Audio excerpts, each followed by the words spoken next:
Rasheeda has always been a woman of great grace, strength, and fortitude, but even the strongest hearts have their limitations. But now, after years of experiencing unending highs and heartbreaking lows with her husband, Kirk Frost, the moment she had long feared had finally come. This time, there would be no going back since the relentless cycle of betrayal, heartache, and deceit had taken its toll. The person she had once thought she could fully trust, Kirk Frost, had gone too far. This breaking point resulted from Kirk's actions speaking louder than his hollow words, despite all the pledges and fruitless attempts at reconciliation. Rasheeda had discovered Kirk's adultery over the years, especially his covert romances with Jasmine Washington, the woman who had set off the most recent upheaval in their relationship.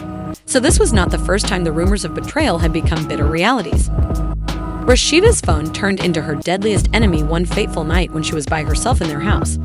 Before her eyes, the text messages that Kirk and Jasmine exchanged were revealed. These weren't merely advances. They were heartbreaking, agonizing reminders of Kirk's lack of genuine regard for her. The knowledge that this was not an isolated incident. Kirk had once again spent a night with Jasmine. A betrayal that had been so brutally validated was even more heartbreaking. Rasheeda had long suspected this, but seeing the evidence was a terrible blow, a cruel validation of all her darkest suspicions. Even though the pain was unbearable, she felt a strange sense of clarity amid the confusion. She had been through the highs and lows, the business setbacks, the turning points in their children's lives, the happy times, and the bad times of their marriage. But she was no longer the woman she had been because of the ongoing betrayal. She refused to let herself be the last to find out and confront the reality. Rasheeda stood in front of the mirror after each error, staring into the face of a woman she hardly recognized. She used to find it impossible to imagine her existence without Kirk Frost, but now the burden of his deception was too much to bear. Her respect for their marriage, which was the cornerstone of their relationship, had cracked beneath the terrible reality of his treachery, but her love for him had not vanished overnight. The next morning, Rasheeda packed her things with a heavy heart, but a resolute will. Kirk wasn't prepared to fight for a relationship, so she decided not to. She realized that this was the first step to finding her own happiness and tranquility again. She had to close the chapter on the life she had created with him. In the quiet of her absence, Kirk had made his choices, and the fallout was being felt. Kirk had to live with the consequences of his decisions when he got home to discover the room where Rasheeda's possessions had been. His actions had sealed their doom, and the woman who had given him everything was gone. Rasheeda experienced a freedom she hadn't experienced in years when she left the life she had led with Kirk, but it was already too late. She had given him more opportunities than anyone should, all the while wishing and expecting that he would change, that he would finally put her needs ahead of his own. She wanted to regain her life, her dignity, and her future by leaving him behind, not only to end a terrible chapter. One thing was certain despite the uncertainty of the road ahead.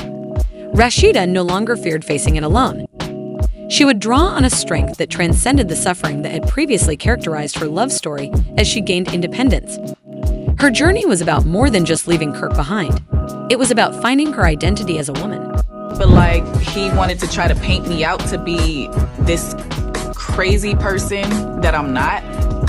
But it's not the first time, and hopefully it'll be the last. Yeah, so basically just trying to, number one, stop wasting my money on lawyers. So the amount of money that I sent you, that's the number you cool with, right? Yes. Okay, so I'm gonna put an agreement together and we'll agree on that and we can end this lawyer. Period. Okay, I'm so with that's that. where I'm at. All right. Well, there we have it. But you haven't signed anything and he hasn't signed anything yet. No. Is that because are you guys still trying to work it out, or does it just make more sense for you guys to just be separated right now? Well, the thing is, we've sat and had a conversation about trying to maybe not do it through attorneys and see if we can come to some type of agreement, that way.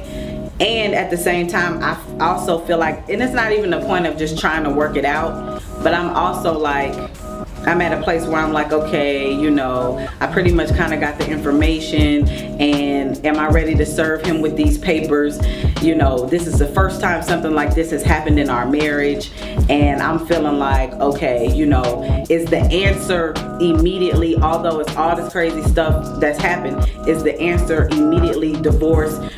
step into this place, or is it let's try to figure out if we're going to just separate and try to work out percentages, things like to that nature. So that's kind of where it is right now. Just maybe considering not having to do an actual divorce, but just at this moment, but just figuring out what we want to do and see if we want to go ahead and take it to the divorce line later, or that may not be the case. As of right now, who's to say?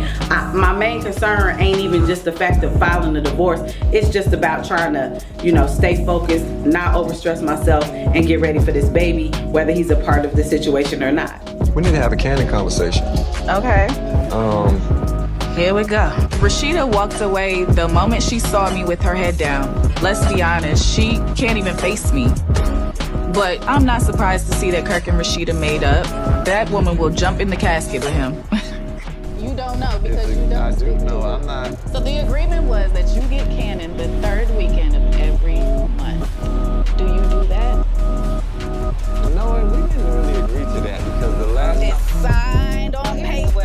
This is what I just want to say.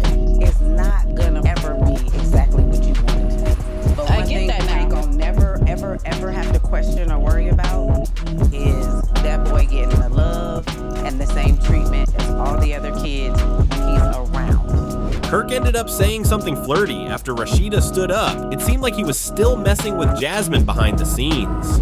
I've always been concerned, and I've always loved him I've since never the first seen day I or knew. heard from you. You don't have to hear from me because Cannon knows what's up. That's So all now that you matters. understand why it's a little weird now. It seems but like you it's know it's not that weird. genuine because it's genuine. now all of a sudden. I always been there since I decided to forgive him. If I forgave him, I gotta take everything that comes with it, and that's Cannon. Y'all figure some out so we can get this boy on track like he need to be on. Here we go with the book. I can't believe this. What the going on right now? How the would she just pull up at your event like I nothing? don't even- Yeah, your event. I can't believe it. Like, you just pull up and you're here. Like, what bull are you on now? Like, what the is this? Of course, I don't want to hear. But if I say something to it, it's going to cause a bigger scene. So I'm going to ignore her ass and keep it moving. You're here. I'm here. Who invited her? I know her and I argued at Diamond's bachelor party the other day, but she came up to me and be nice to me, so I'm gonna be nice too. Are you good? I'm good. But you know me, I'm cautious with her to get the tea. Are you gonna go over there and talk to Rasheeda? Because a conversation needs to be had. I don't have nothing to say to that lady. I don't. She don't technically owe her. She didn't take a bow. You came to the party, so if you come to the party, Who comes to a party and says like that? Yeah, that no, is. but why come at all? I'm here tonight because I was invited. The easiest way to get rid of me is to tell the truth. I wasn't even gonna do this. I swear to God, I wasn't gonna out him nothing. I'm doing this because he tried to say that I come to the door in my birthday suit. And that is never the case. But since you wanna go there, let's go there. You wanna make me look crazy by your lies, I'm gonna make you look crazy by my truth. So that's all it is for me. Like, you took it there, and now let's go there. Well, you're here, so are you gonna address the situation or not? I don't feel like I owe her that. It's not my job. Well, then I'm gonna go